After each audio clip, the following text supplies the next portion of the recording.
za ku samu manyan rahotanni bisa jarida News TV. Barka da haka masu sauraro kuma sannan mu da ƙara saduwa a cikin wannan rashin mai albarka inda amma muke tafi muku tare da wayannan manyan rahotanni haɗi da warware muku zuri da abawan wasu daga cikin yadda lamarin ya kasance a dangane da batun da yake ta a cikin al'umma a dangane da batun ranar auren Hamisu Breaker da kuma rahoton soja bai waɗanda yake jawo kansa wasu maganganu iri-iri daban-daban daga bakin al'umma da kuma rahoton wasu masu bibiya na diddigi wanda suka tattara bayanai akan cewa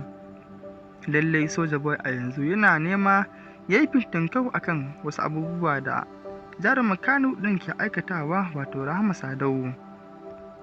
a shi ma zai mai gurbi inda lamarin nasa yake nema ya wuce gona da iri akan ma na jaruma Rahama Sadau ɗin da dai wasu turka-turkan da suka haɗa da jarumi Ali Nuhu, Adam Zango, Hamisu Breaker da dai sauransu. Misalin ka biyan mu a sannu kuma idan har kai bako ne a wani da ta mai albarka ka dangwala mana su kara faɗi da ƙarar sanarwa domin kasance tare da mu a koyaushe da zarar mun saki manyan rahotanninmu. A dangane da batun mawaƙi Soja Boy ɗin,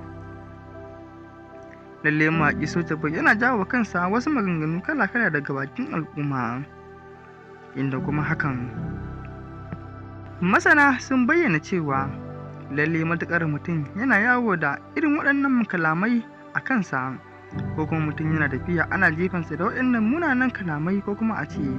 kalaman da ba su dace ba akan mutum, lalle hakan akwai matsala ko da a ce ba iyaye ba ne.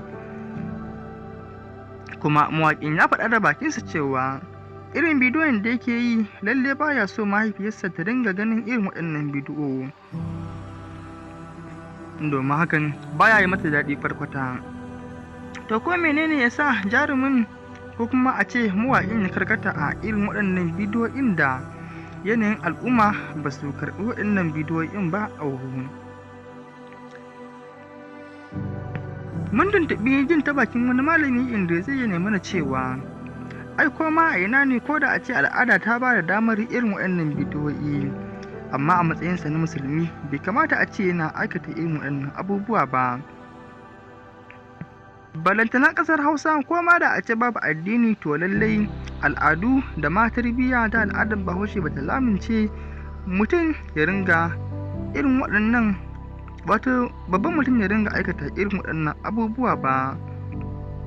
musamman idan aka ce girma ya riske shi ko kuma hankali ya same shi. Bayan nan mun ji ta bakin al'umma da dama inda wasu suka ce a bar shi ai duniya ce ta yi ishe, wato karin magana nan da Bahaushe yake cewa duniya ce ta fi gaba ruwa jima, daidai sauran waɗansu kalami daga bakin al'umma inda wasu suke cewa lalle tabbas